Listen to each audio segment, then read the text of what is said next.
Oi, gente do Islanders Brasil. Ai, que emoção. Estamos aqui na nossa primeira entrevista.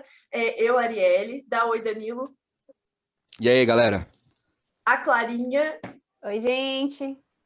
E o nosso convidado mais que especial, o Patrick. Say hello, Patrick. Hello, everybody. Pra quem não conhece ele, o Patrick se tornou um fã muito conhecido. Ele, na verdade, é tipo assim, uma marca realmente. Quando você pensa no Islanders, você logo vem com a foto dele segurando o cartaz do Always Believe.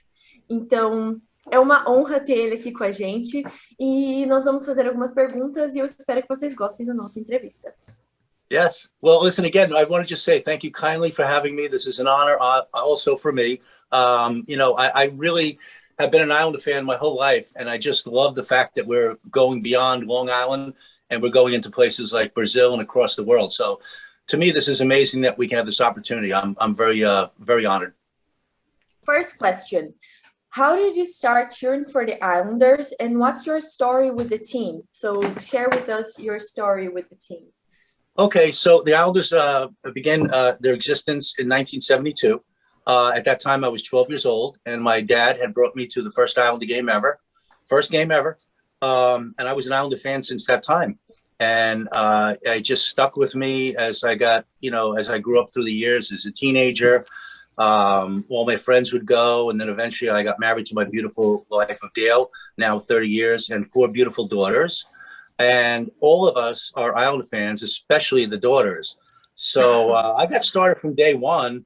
And, like I say, this is a very unique franchise, a very unique team, because the fans on Long Island and across the world are very passionate about this team, which is really awesome because this fan base is probably more of a passionate, loyal fan base than you're going to find in any sport. Yes, you talk about Isles passion across the world. Like, I don't see another NHL franchises with meetups. Like, I don't see New York Rangers meetups in California, Boston Bruins meetups in South Carolina, California, Pittsburgh, and now in UK and France, Germany, Brazil, and then other countries. I see in Colombia, I see Islanders fans, Sweden, Slovakia, on and on, Croatia, on and on. The Islanders passion across the world is amazing. Yeah, it is. It really is. And, you have to thank the owners, Scott Malkin and John Wadecki, for taking care of getting all these people involved here to make this happen. So, new ownership has really helped this team. And, like I say, Scott and John are really special owners. And they've gone out of their way to be sure that this team gets the treatment that they probably haven't deserved or haven't got the credit for. So be able to go like with these meetups across the world is, to me, is just, I don't even know if I can find the right words. Just amazing, fantastic, wonderful, just very deep. When and how did you start making these iconic signs that we all love and we all know here in Brazil? They always believe, they rock in the barn. And do you remember the first time ever you made one and carried it with you to the game? Yes, I do. So it's kind of interesting. I'll try to keep it shorter than longer because it's kind of complex. So I've always been a fan. As my daughters have grown older over the years, we would always attend hockey games. There was a strike season back in, I believe it was maybe 1904 or something like this, and they weren't playing hockey. So my daughter, Mackenzie, at the time, who's 8 years old, had said, "Dad, how come we're not going to the game?" And I explained that there was a dispute between ownership and the players, and they weren't going to play hockey until they found a happy medium. So she didn't quite understand that concept at 8 years old. So she had said, "Yeah, but Dad, you play ice hockey and you actually have to pay a fee." I go, "Oh, hold on a sec. I'm not a professional. This is more just for fun." And she goes, "But they should enjoy the sport. They get played, they get paid to do it." And I said, "Yes, you're right." And so there was one particular game that came up on Long Island in Bridgeport, Sound Tigers, their farm system or the minor league team, who were going to play some games at the Nassau Coliseum, their current home, which is now closed, and Belmont's going to be a new arena. And so she had said to me, "You have to tell the owner that you would play for free." And I said, "Yeah, but it's a different ball game." She goes, "It's the point." So we literally got a piece of cardboard paper, and I actually have it over here. I'm going to show you. And she said, let's make a quick sign. Let's just put, crayon and just tell the owner, who was Mr. Wong at the time, who did great things for the team and brought them to where we are. And we wrote a sign that said, hey, Mr. Wong, we'll play for free. And it just caught fire, and it was in Newsday. That's one of our local papers here that's very big with the team. And so that just took off from that point. So I'm actually going to show you this right now because it's probably worth it. Oh, God. We're getting a clip of the island cave. Look at the faded paper here. And I'm just going to oh my give me a chance. I'm 60. So let me see. This is Saturday, February 19th, 2005, I believe. And so that's my daughter with me, Mackenzie, and that's me, and that's our sign that said I'll play for free. And really, it started at that time. It just grew. And I guess really when the team was not doing so well, there was a lot of negativity amongst the fan base that was just not a good thing to have around you. It's just not a good vibe. And so we started making signs that were positive, inspirational, inspiring, always believe, certain players, we call them out. And it was always about just giving this team a real positive vibe and giving the players a chance to look in the stands and say, wow, these fans really love us. And, look where we are now. So that's how it started back in 2005, I guess, with my daughter, Mackenzie. Okay, so thank you, Mackenzie. Thank you, Mackenzie. Yes. Mackenzie's awesome. All my daughters are, I have to tell you. And interestingly enough, just on a sidebar, the playoffs at the Coliseum now, we didn't expect to go so deep into the playoffs. My daughters literally had to shell out money themselves because they're all older now, 20, 22, 24, 27. And at this point, you have to cut them off, so they have to kind of pay their own way. And so they were willing to shell out $150 a ticket to get into the game. And that was kind of cool to me that they showed their loyalty in that way. I mean, if I could have done it for them, I would have.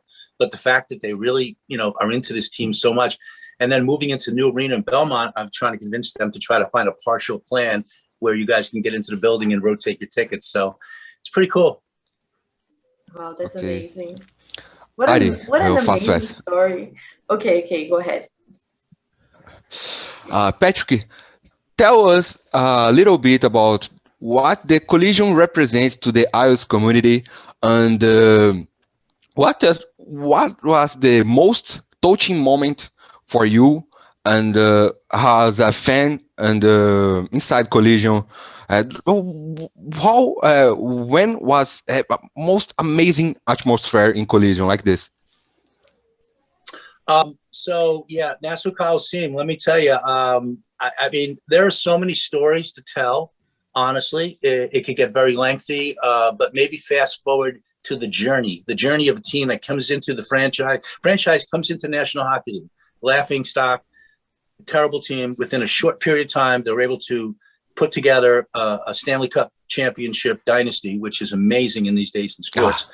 So, think about that. That's one of those journeys along the way at the Coliseum. But I think probably there's memorable moments when Bobby Nystrom scored his overtime goal. There's Kenny Morrow when he beat the Rangers to continue their quest for the fourth cup. Had they not won that game, who knows what would have happened. But honestly, I think maybe just this past playoff series for me, my friends, my family are more significant because this building was supposed to have been closed 5 years ago. And it was uncertain whether we'd ever go back there again. And we seemed to keep coming back. And then, of course, we had COVID, which shut everything down. So, things were kind of crazy for a while in the world. And we didn't know where we were going or what was happening. And sure enough, they played back at the Coliseum. There was 56 games, half of those, made it to the playoffs. And then they went into a terrific run. And I think, honestly, those playoff games at the Coliseum, because we all thought it was going to be the last time. We all said, hey, if we don't win this game, we'll be back again. And we kept coming back. And I have to tell you, honestly, the national anthem that everybody sung during the playoffs was tear-jerking for me, my daughters. And anytime I play it, I think you'll get teary too. It was just the building, all the fans, the memories, all in unison singing our national anthem, which was, obviously very prideful in this country, such as you have in Brazil also in your own. And that was probably it. So yeah, there's a bunch of them. But recently the playoff run was, and all the people I ran into along the way that I had not seen in years, it was just this tremendous closure. And then when they beat Tampa in that overtime game to go to game 7, what a way to close that barn out. I mean, I have videos and pictures, and I will share with you guys that you can, welcome to post and what have you, that some inside stuff you may not see that was just unbelievable, thrilling, fun, memorable, and will always have everlasting memories. Yeah, it was chilling. Wow. Thank you so much. Yeah. It was totally a understandable experience, even for us watching from Brazil, like seeing all the fans come together with the players, the photo that they mix. We don't know where the team ends and the fans begin. It's like very touchy photo. Yeah, like I said. Yes. Patrick, I love your room, your things behind you. Amazing. Show some things for us. Oh yeah, I could actually take this and show you around if you want. Okay. Are we good now? Yeah. Yes. Wow, okay. Amazing. Okay, so it starts off here. You come in, it's my basement. That's my workout set. I had to move some stuff. And it kind of comes over here, and you have sort of things over the years. A lot of bobbleheads. This is recent, something in New York Times just did, I think it was like 2 weeks ago with us. And then it comes over here. And of course, you have something like this, which I had to turn this light off. Otherwise, you'd have a chance to see a little bit brighter.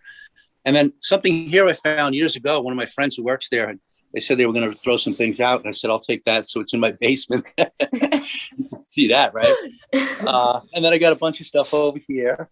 And then, it kind of goes here. This is sort of like where my daughters were teenagers. So it sort of was a full Islander room, but now it's sort of a, whatever you want to call it. My daughter, Mackenzie, started Ice Girls fan club years ago, but not any longer a part of the Islanders, but that was pretty cool. Oh. And my tavern, that's a place in New York City. A lot of people went. And then just some whole things here, a couple articles. This was actually given to me. I won a bet against a Ranger fan.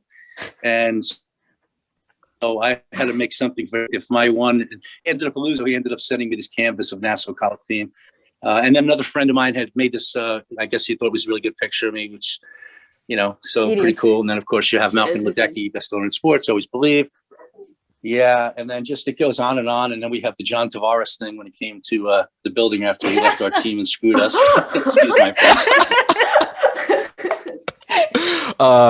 Patrick, you forgive me. I keep I keep my John Tavares jersey because here in Brazil is not so easy for us buy another jersey. So my John Tavares jersey keep with me. Okay.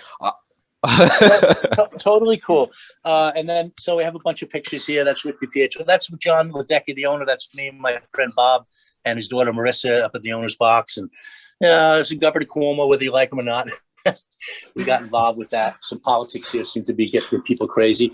And then over here, it's basically my desk where I do all my work, make my signs here. And so I have a couple of things up there. That was actually, that was Mr. Charles Wong when he was with the team trying to get the new arena over there. It didn't quite work. Just a bunch of stuff. I'm also a chaplain, so I hold that close to my heart. And then this one here, I like, Islanders will win another cup before I die. And then just a bunch of stuff here, just goes on. And, it's kind of a cool thing. So, but yeah, so let me see if I can get this back here and get where I was supposed to be. You told about John Ledecky. He was in Brazil 5 years ago on Olympic Games, in Rio de Janeiro. Okay. Yeah, I would. Because he is amazing guy. As a matter of fact, just a heads up, I am actually hosting a Islander themed sort of friends and family this Sunday, July 11th here. And so I invited John Ledecky because I'm kind of close with him. Unfortunately, he's out of town. He can't make it, but he would be here if he could. That's the kind of guy he is. He gets involved with the fans. You don't find that. Most of these owners, they buy the team and it's just a business. But he's personally invested and he's a great guy. Can't say enough. It's family, right? Yeah, yes, we can really see the passion. Oh my God, that's amazing. Yeah. I want all these things too, but we don't have any of this in Brazil. It's kind of hard to find Islanders stuff here in Brazil, but we do our best. Yes, we do our best. Well, we're getting there. Well, here's some good news. Like I said, the Islanders are expanding with their meetups, started in the country here and it's gone beyond. And they are pushing really hard for that. and I do have a say in that just because I'm kind of a, we have a good relationship. And when I can whisper into somebody's ear that, perhaps we should expand a little bit more in this particular area, I think we can get that done. Yeah, thank you. Welcome. You deserve it. I love Brazil. Thank you. Okay, let's move on to the next question because we're it's off topic now. Okay, so let's go to the next question. No problem. Tell us a little bit about the relationship between Long Island and the team. Like, why is this bond so unique and so beautiful? Yeah, that's a great question. I got a good answer for you. It's called the great community we live in, a beautiful location. Players come here with their families, or if they don't have a family, they start a family. And the truth of the matter is, I think just about all the players fall in love with the area. Long Island is absolutely gorgeous. It's an island, off of Manhattan. We have North Shore, South Shore. We have the Hamptons out east. We have the North and South Fork. We have areas that are very congested. We have beautiful state parks. We have some of the best beaches in the world. We have access to Manhattan, which is just a train ride away or a drive. Brooklyn, the 5 boroughs over there, where the Islanders played for a short time. So the attraction is very conducive for a family to be raised in this community because the schools are good also. I think really the players come here and they just find that it's a great place to play. When the Islanders came here back in the 70s, they all lived in different areas on Long Island. Now most of them live in Garden City, which is sort of where the old Coliseum would be, sort of about halfway between Suffolk and Nassau, I should say, from the city and east end of Long Island. And the players just seem to found a way to love this place. And the kids, and I run into the players' wives all the time, and they've got their kids with them, and they're just part of the community. They go into the supermarket, to the deli, or whatever store to go buy goods, and you run into them. Nobody goes out of the way other than say, "Hi, how are you?" You're just a part of our community, and it's great. Just the fact that they really are so drawn. And now that we have this new arena coming, it's just a couple miles west. It doesn't really change much at all. And it's going to be a great building. So we'll talk about that later. But yeah, the community is really key for the players and their families. Well, what a dream. Imagine you're just there buying some bread and oh my God, Matt Martin. Hi, how are you? Yeah, and let me answer that real quick. So when I was in my teenage years and the Islanders were just on the cusp of winning Stanley Cups, I was working at it was called the Howard Johnson's. It was a place in Centerport here in Long Island. And I was working as a cook, a part-time job in between high school and college. And I remember one night the waitress comes in and says, "Hey, Patrick, listen, you got to make this order. Don't mess it up." And I said, "Why would I mess it up?" She goes, "It's Mike Bossy and his family." And I said, my jaw dropped. Mike Bossy? Oh my God. I mean, talk about that sort of surprise deja vu. And thank God I executed it and I got a chance to say hi to him. But think about that. You're just doing your job and all of a sudden some legend, well, he was on the cusp of legend back then, and he comes into your restaurant and you're serving him food. So there's a good example there. Islanders players you loved the most to watch through your journey as an Islanders fan? I can give you the answer. Hold on. Right here. Oh God. Ah! Here it comes. Oh. Potvin. Okay. Potvin. That's Dennis right. Potvin. And I'll tell you why. Dennis Potvin was a great hockey player for the Islanders. Yeah, he's a legend. And he's I mean, you have all these different people you can pick, but Dennis Potvin was tough. Dennis Potvin was good. And Dennis Potvin won 4 Stanley Cups with that team. Yeah. I think it's a fair I hope Josh reason. May. Oh, sorry. I hope Anders Lee, being with Dennis Potvin, catching a Stanley Cup someday. He's a great captain, Anders Lee. It's my dream to see he taking a Stanley Cup With your team, yeah. And they're such a special player. Yeah, Anders Lee, we were kind of bummed that he got injured this season, and everyone in the Brazil group was like, we want to win the cup so bad, but Anders Lee should be with us. Like, carrying the cup in the eyes. Yeah. Yeah. Yeah. Yeah. Hey, listen, you're absolutely right. Obviously, he's a great captain. Like, you know, in this day and age, in this modern time we're in, he would probably be considered sort of a Dennis Potvin of past, because he's got that leadership role. He's a tough guy. He gets things done. And you know what? Listen, in all fairness, they were that close. Yeah.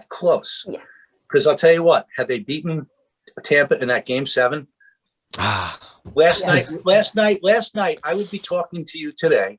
If my, you know, I have these thoughts.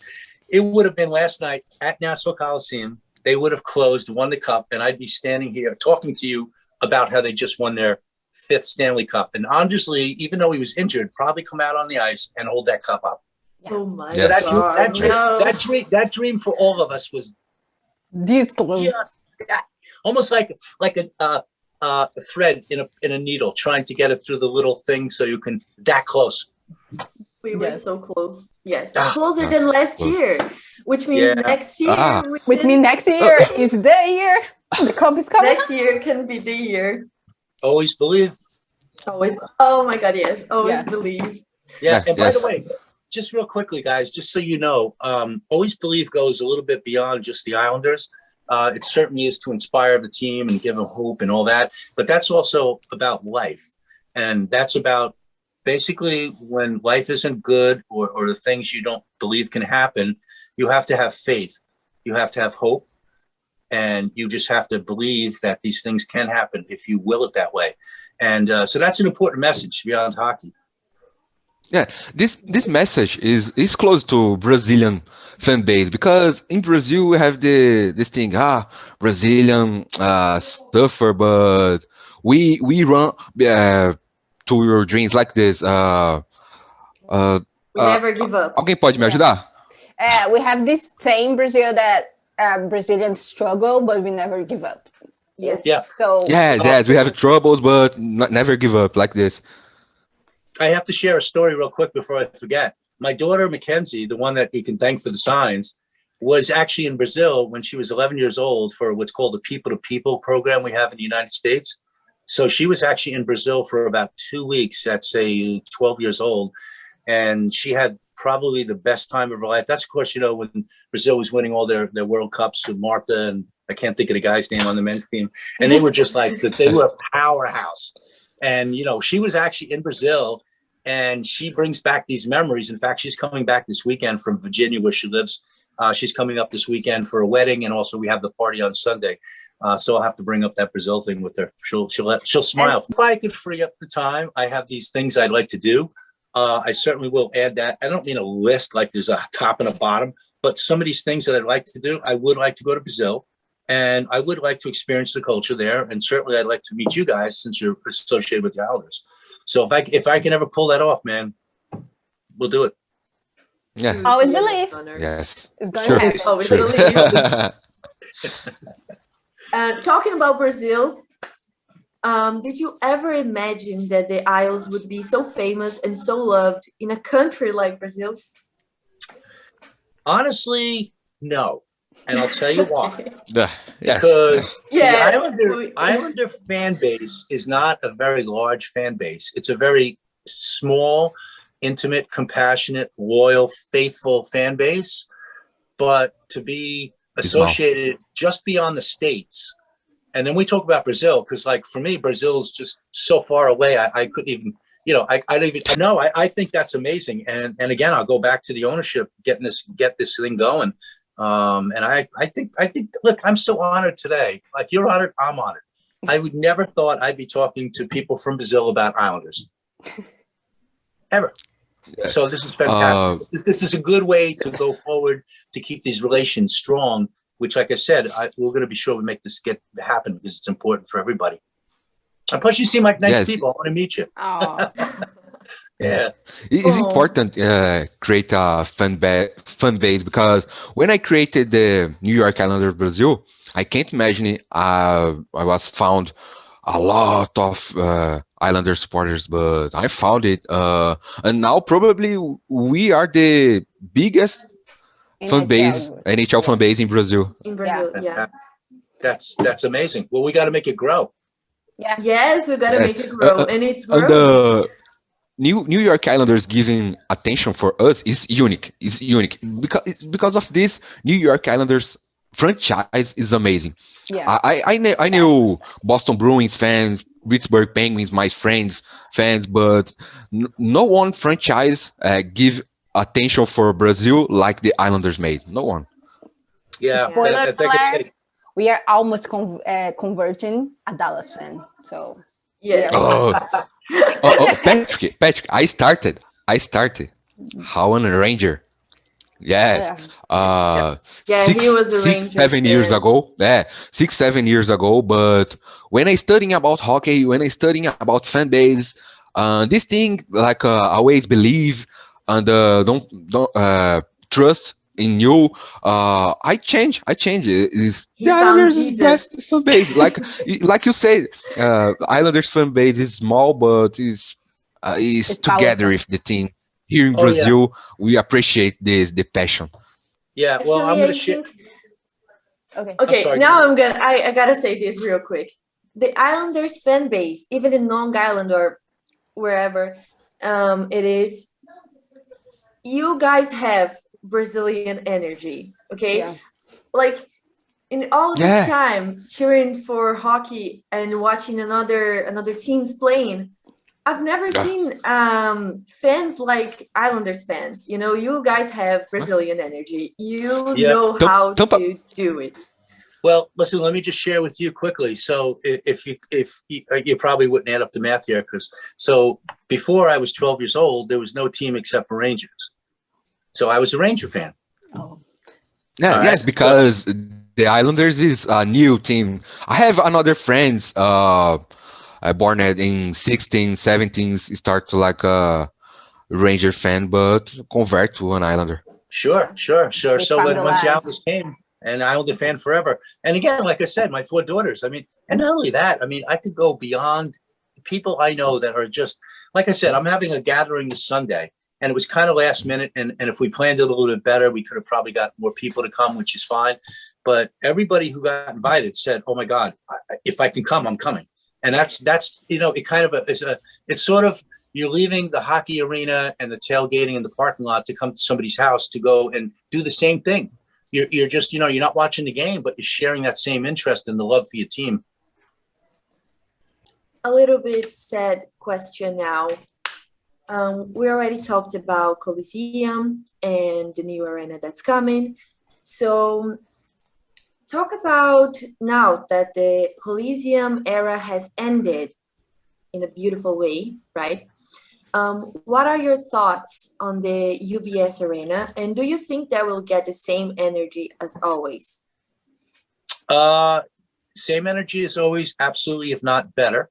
The ceiling is probably, I think it's 93 feet, which is maybe 3 feet higher than the Coliseum, which sort of gives that whole building this sort of surround sound of the fans. The arena itself, I actually toured it a couple weeks ago with my youngest daughter, and it is probably going to be a unique, state-of-the-art 20th century or 21st or 22nd century, wherever we're in these days, a fantastic building built for the fan, built for the future, built for Islander fans and also other events there. The arena itself is going to hold about 17,000 people for Islander hockey. The seats are probably the lower bowl, I believe, is one of the biggest in hockey because of all the fans that can see it. There's no obstructed views. There are bathrooms, which are very important in sports. And there are plenty of entrances. There are plenty of amenities. There's a tailgate bar. It goes on and on and on. There's just a big list. This building is going to be one of the greatest buildings built in the modern century for any sporting event. And an Islander fan who's been kind of, the Coliseum was a great establishment, a great place. But basically, it was a building, a parking lot, a Marriott hotel, and that's about it. So we're going from bare minimum, which we all found a way to love, to going to a new building that has all these new amenities. I'll give you an example. My lovely wife for 30 years, Dale, loves hockey, and she will come from time to time. But you know what? She'd like to bump up the experience a little bit. So over at the UBS Arena, instead of hanging out in the parking lot with some friends and, drinking some beers or wine or whatever we're doing, we can actually go and have a nice meal at a restaurant, and then walk over to the game and have a whole different experience. So there's so many amenities about this building. I could go on and on and on, but I will tell you this.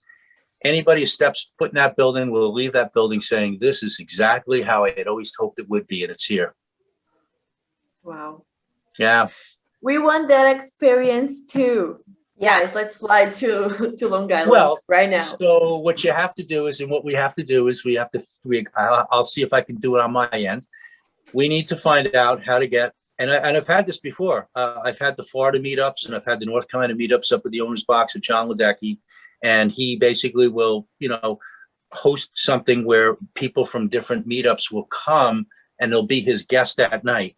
And so you'll be able to get tickets to the game. You probably have to make your own accommodations where you're going to stay and all, but you'll be able to go up to the owner's box and be mentioned as, and that's the kind of thing the Islanders do. So honestly, truth, I think this, you have got to come.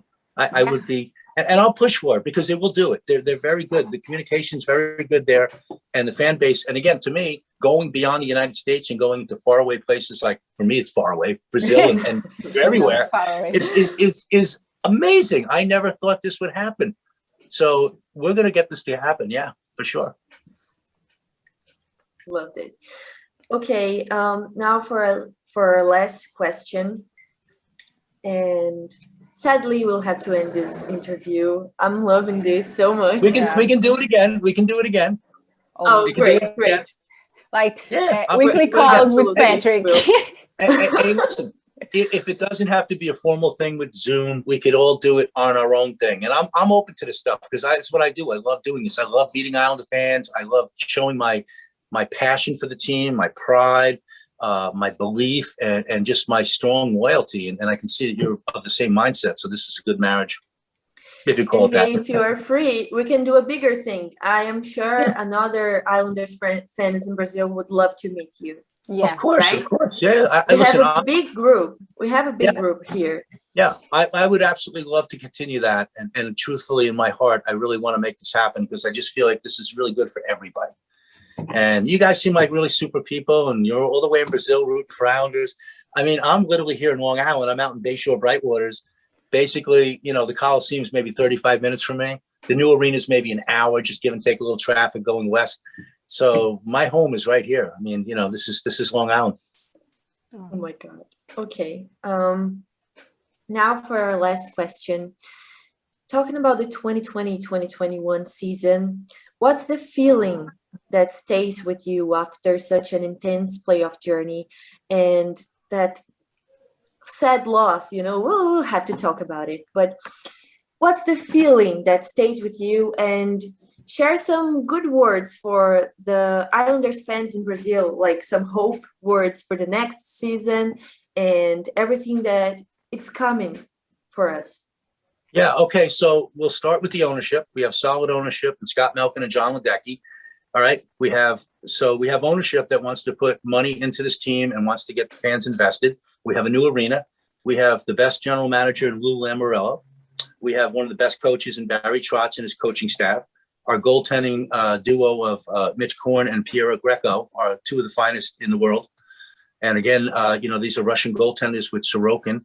So you're set up from top to bottom. And now the team is basically chosen by the professionals. There's going to be some tough decisions to make, unfortunately, with some contracts just because it's a business. So you'll have some players that maybe like Andrew Ladd, he's not playing, hasn't played for years, but we still owe him money. He's part of the salary cap. So there's going to be some real complicated things that Lou Lamoriello, our general manager, will have to think about in order to make this work. We have a lot of young talent, kids that should be playing, but they're that close.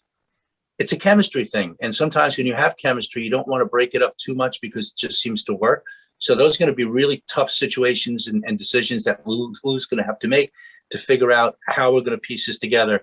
The feeling is with most of my friends and fans and anybody I spoke to is the future is very bright and sunny. And when I say bright and sunny, hold on, I got to do this for you. I got these glasses years ago and I don't use them too often. Where are they? Hold on a second. Do I have them here?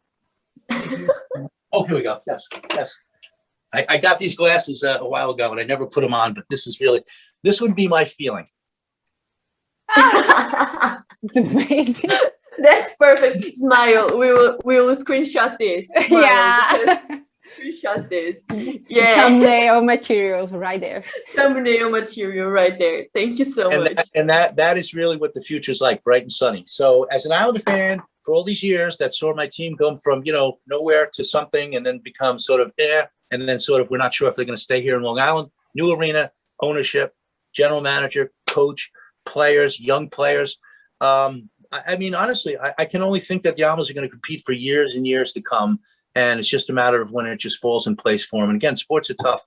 You think about Game 7, Islanders had a power play, and Bevelier hits the post on a tip-in, doesn't go in, and then they come and score the other way. That's the one goal. Otherwise, we could have gone either way. So we're that close, and we just, again, always believe we just have to be very faithful with our team. We have a good situation.